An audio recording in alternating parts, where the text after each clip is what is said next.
And during that time period, I did it for about a year, and then the CEO came back and said, I want to put you in the planning group. And that was a big deal because I had done planning on the finance side, but this was in the oil companies, this is where they put their engineers. So I was the first finance person to ever go into planning at BHP for good reason. Because I mean, it's focused on resource allocation, modeling resources, production, lifting, building offshore, those types of things.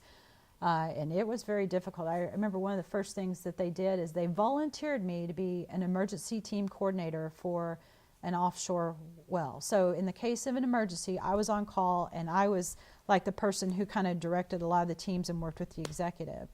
And I was like so out of water. I mean, I walked in there, they were talking topsides and stuff like that, and I was like, what's a topside? That's like the top part of, the piece of the oil well that sticks out of the water. All of a sudden it was like, oh my gosh, how am I going to do this, right?